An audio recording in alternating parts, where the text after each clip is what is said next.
सभी बहन भाइयों को प्रणाम। मैं अखिल विश्व गायत्री परिवार से संगीता और आज हम बात करने जा रहे हैं उदारता ही अपनाई जाए। परम पूज्य गुरुदेव पंडित श्री राम शर्मा आचार्य जी के विचारों के अनुसार उदारता केवल नैतिक गुण नहीं है, बल्कि वो समस्त जीवन को ऊंचा उठाने के लिए अनिवार्य आवश्यकता है। वे कहते हैं कि इस युग में यदि सबसे अधिक अपनाए जाने वाला कोई गुण है तो वो उदारता है। इसीलिए वो इस भाव को बहुत ही सशक्त कथन के माध्यम से व्यक्त करते हैं। बिना उदारता के ना तो व्यक्ति की उन्नति हो सकती है, ना ही समाज का संतुलन बन सकता है और ना ही राष्ट्र का उत्थान हो सकता है। धन का दान, केवल धन का दान भी उदारता नहीं कहा जा सकता। वे कहते हैं कि वास्तविक उदारता विचारों, भावनाओं और व्यवहार तीनों स्तरों पर होती है। दूसरों के प्रति सद्भाव रखना, दूसरों की कठिनाइयों को समझना, दूसरों का सहयोग करने के लिए तत्पर रहना, उनकी भूलों को क्षमा करना और अपने सुख साधनों में दूसरों को सहयोगी बनाना, ये सब उदारता के स्वरूप हैं।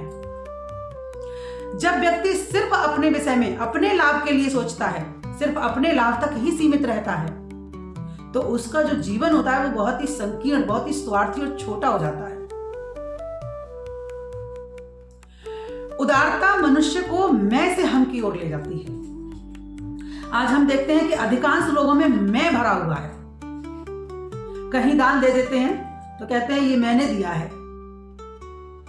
कहीं कोई अच्छा काम करा देते हैं तो ये मेरा है, मैंने किया था। ये बहुत सी चीजों के लिए मैं घुस जाता है, और जब मैं घुस जाता है व्यक्ति के भीतर तो गुरुदेव कहते हैं कि जब मैं होता है, मैं करता रहता है, व्यक्ति अहम भावना उसके अंदर रहती है, तो उसकी आत्मा का विस्तार नहीं होता, क्योंकि वो सिर्फ अपने लिए सोचता है, सिर्फ अपने विषय में विचार करता है।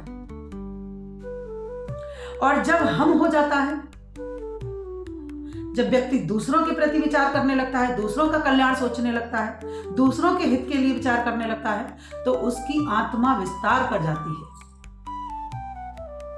जब सिर्फ अपने लिए सोचता है तो उसकी चेतना सीमित होती है, और जब दूसरों के हित के लिए सोचता है तो उसकी आत्मा का विस्तार हो जाता है। और जिसकी आत्मा का विस्तार हो जाता है उसके जीवन में आनंद ही आनंद हो जाता है।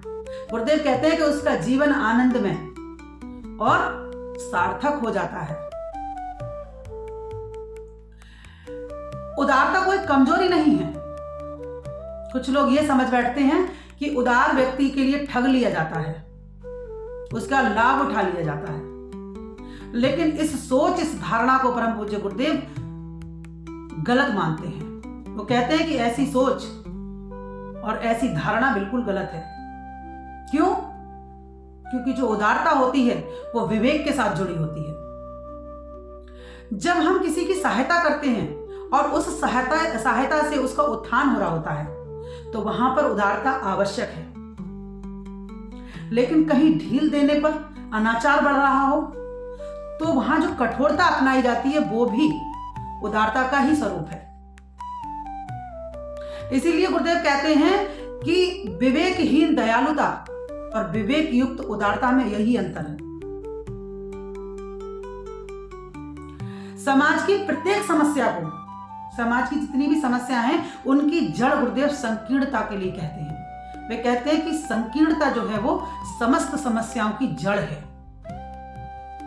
स्वार्थ, ईर्ष्या, द्वेष, प्रतिस्पर्धा की अतिरेक ये समाज को विघटित कर देते हैं। उदार व्यक्ति कभी भी किसी की उन्नति से जलता नहीं है, बल्कि वो उसका और सहयोग करता है और प्रसन्न होता है, और सामूहिक हित के लिए वो प्राथमिकता भी देता है। उदार व्यक्ति भीतर से हल्का और प्रसन्न होता है।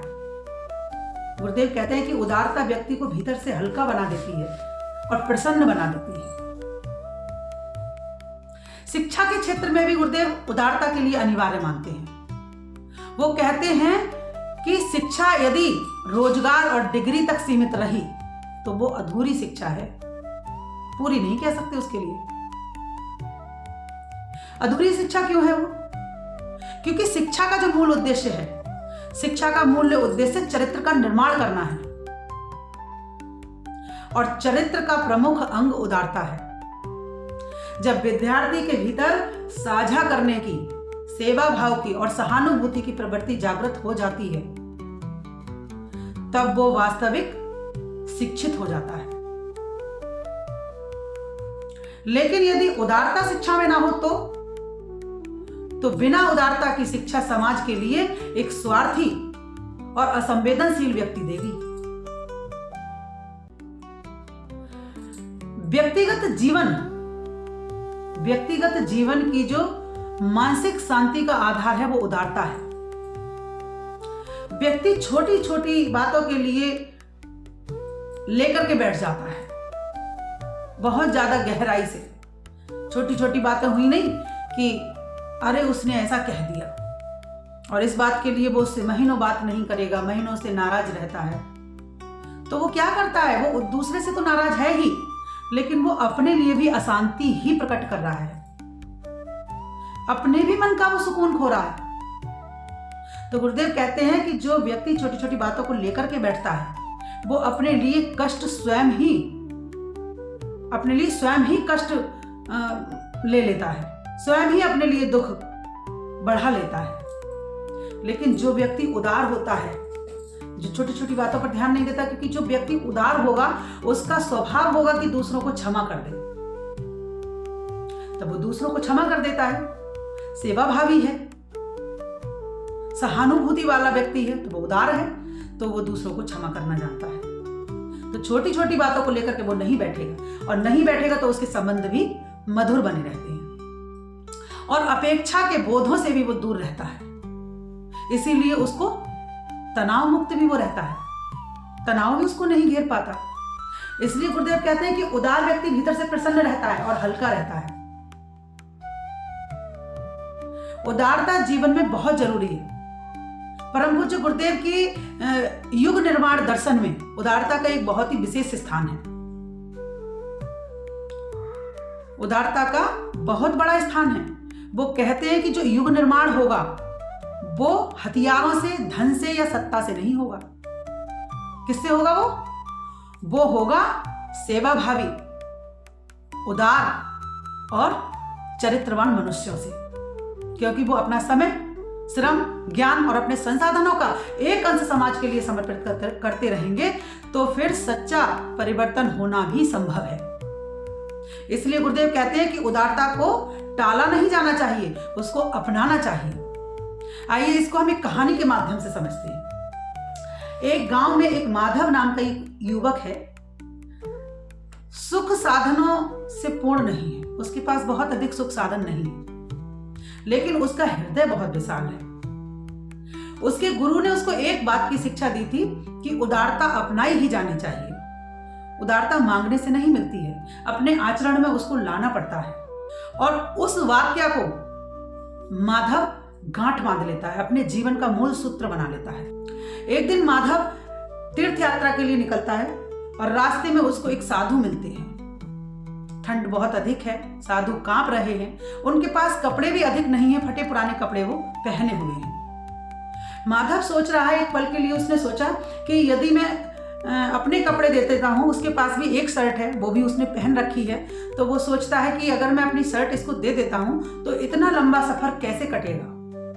लेकिन दूसरे ही क्षण उसको अपने गुरु की बात का स्मरण हो जाता है कि जो अपना कुछ दे नहीं सकता वो ईश्वर को कैसे प्राप्त कर सकता है।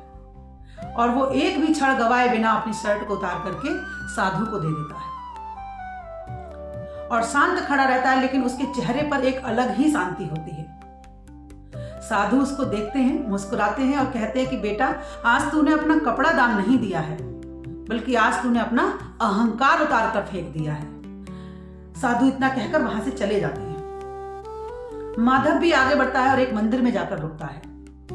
वहां पुजारी जब उसको देखते हैं तो उसको गर्म कंबल उड़ाते हैं और भोजन देते हैं। तो माधव भी विनम्रता से उसको स्वीकार करता है और वहीं सो जाता है। रात को उसको स्वप्न आता है और स्वप्न में प्रकाश में परिवर्तित होते हुए वही साधु उसको दिखाई देते हैं और वो कहते हैं कि बेटा, जीवन में जो बिना मांगे दे देता है उसको जीवन कभी खाली नहीं छोड़ता। और वो समझ जाता है कि उदारता अपनानी चाहिए।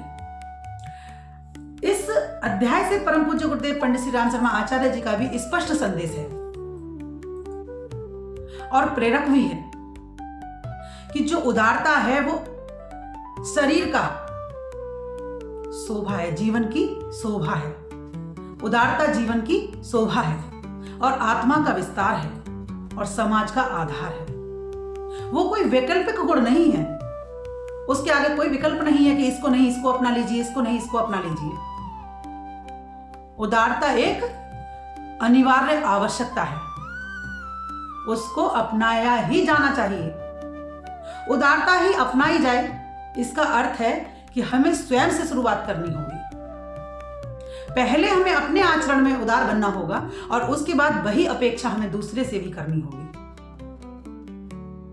और जब व्यक्ति के जीवन में उदारता आ जाती है, उसका आचरण उदार बन जाता है, तो फिर व्यक्ति, राष्ट्र और समाज तीनों का कल्याण सुनिश्चित हो जाता है। इस चैप्टर से आपको क्या शिक्षा मिली, कमेंट बॉक्स में लिख करके बताएं। चैनल को सब्सक्राइब करें, वीडियो को लाइक करें, शेयर करें। सभी को प्रणाम, बहुत बहुत धन्यवाद।